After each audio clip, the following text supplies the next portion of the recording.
Здравейте и добре дошли в днешното видео, в което ще се потопя в това какво е психосоматика. И така, защо изобщо говоря за това? Всъщност съм написала 2 големи книги на тази тематика. Ето тук, например, един от моите бестселери, нарича се «Метафизична анатомия». Тази голяма книга е посветена на 679 медицински заболявания, където в нея описвам за всяко заболяване и психосоматичния стрес при възрастните, както и ключови моменти, в които можете да се потопите, за да се научите да разбирате как определени емоции, стресови фактори и травми могат да допринесат или дори да изострят определени заболявания или психични разстройства. И да, разбира се, имам и версия за деца. В тази версия става дума за психосоматика при децата, тъй като децата все още не са имали голям житейски опит пред себе си, за да се натрупат всички напрежения и тригерни точки. И така, откъде идва това? Това е много интересна книга. И така, нека се потопим направо в това, защото когато погледнем в по-широк план, например в областта на медицината и психологията, понятието психосоматика ясно илюстрира сложното взаимодействие между ума и тялото, което всъщност идва от гръцката дума «психе», което означава ум, и сома, което означава тяло. Поради тази причина психосоматиката изследва как емоционалните и психологическите фактори могат да повлияят на физическото ни здраве. Този феномен всъщност подчертава неоспоримата връзка между психическото и физическото благополучие, което определя начина, по който сега започваме да подхождаме към грижите за здравето и грижите за себе си, връзка между ума и тялото. Идеята, че умът влияе на тялото и обратното, не е нова. Така че древните цивилизации са осъзнавали дълбоката връзка между емоционалния стрес и телесното здраве.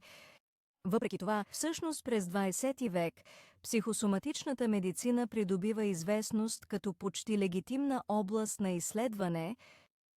Затова лекари и психолози започнаха да изследват как стресът, тревожността, депресията и други емоционални фактори могат да доведат или дори да изострят физическите заболявания.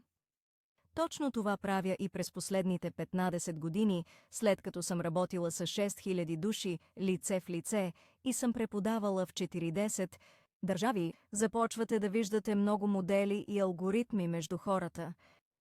Тогава започвате да виждате много модели и алгоритми между хората. И това, което ме заинтригува най-много, беше как определени точки на стрес при различните хора могат да бъдат абсолютно еднакви, независимо от начина на хранене, културен произход, както и къде географски се намирате.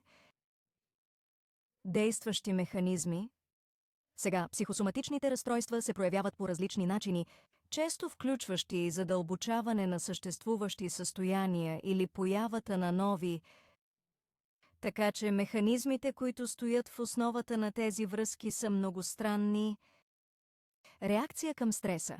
Реакцията на организма към стреса включва освобождаване на хормони като кортизол и адреналин, които могат да повлияят на имунната функция, възпаленията и цялостно психологическо равновесие.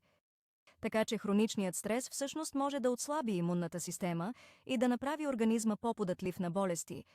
Но също така е много интересно да се наблюдава как определени емоции се привличат към определени части и органи на тялото, т.е. дали определени отрицателни емоции се активират, зареждат се с енергия, как това може да повлияе на функционирането на тази част от тялото или органа. Влияние на невротрансмитерите.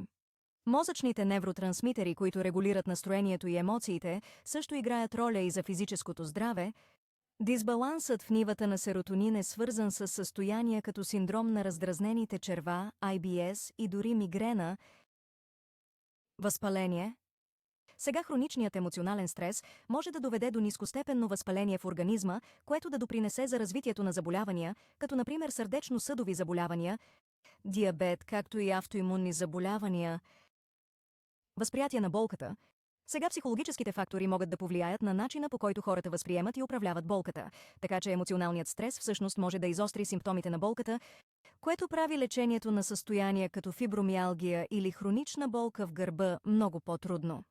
И това, което научих, е, че потиснатият гняв често играе много голяма роля зад хроничната болка. Поведенчески фактори. Сега емоциите могат да повлияят и на поведението, като например хранителните навици, физическите упражнения и употребата на вещества. А негативните емоционални състояния всъщност могат да доведат до нездравословно поведение, което увеличава риска от физически заболявания. Примери за психосоматични разстройства. Психосоматичните разстройства обхващат широк спектър от състояния, които всъщност подчертават връзката между ума и тялото. Соматична разстройства. Това включва физически симптоми, които нямат видима медицинска причина. Тези симптоми често могат да се дължат на скрит емоционален стрес. Много лекари са потвърдили това. Психагенна болка. Това е болка, която се причинява или изостря предимно от психологически фактори. В тази категория попадат състояния като напрежение, главоболие, както и някои случаи на болки в гърба. Сещате ли се за онези моменти, когато работите и седите, но не седите непременно в неудобно положение и изведнъж ви връхлитат огромно количество отговорности и изведнъж, вау, вратът ви започва да ви боли, и изведнъж рамото ви започва да боли? Има причина за това, но не непременно такава, каквато си мислите. И това може да е психосоматично заболяване, реакция, стомашно-чревни разстройства. Това са състояния на синдром на раздразненото черво, IBS и пептична язва, и те могат да бъдат повлияни от стреса и емоционалните фактори. Всъщност имам чудесна демонстрация на живо на моя YouTube канал на адрес evetvideos.com, в която всъщност разглеждаме язвата на стомаха, а също и много други болкови и психосоматични разстройства, сърдечно-съдови нарушения. Стресът и негативните емоции също могат да допринесат за хипертония и повишаване на риска от сърдечни заболявания. Състояние на кожата. Емоционалният стрес също може да предизвика или да влоши кожни заболявания като екзема, псориазис, а също и копривна треска. Цялостен холистичен подход към здравето.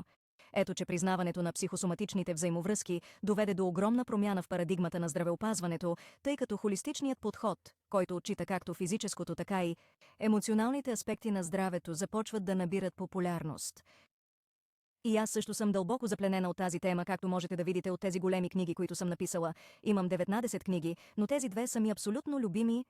Дори разработих семинар, наречен «Интуитивна работа с тялото», в който уча хората как да разбират психосоматичните послания в тялото, които стоят зад емоциите, стреса, болката, както и заболяванията. Освен това, разработих лечебна техника, която помага на хората да се справят с психосоматичния стрес и травмите в тялото си. Можете да намерите всичко на evetrose.com или на evetroseevents.com. И хора, ако имате някакви въпроси, не се колебайте да питате или да търсите тук, в моя YouTube канал. Там ще намерите много данни и изследвания. И до следващия път, погрижете се за себе си.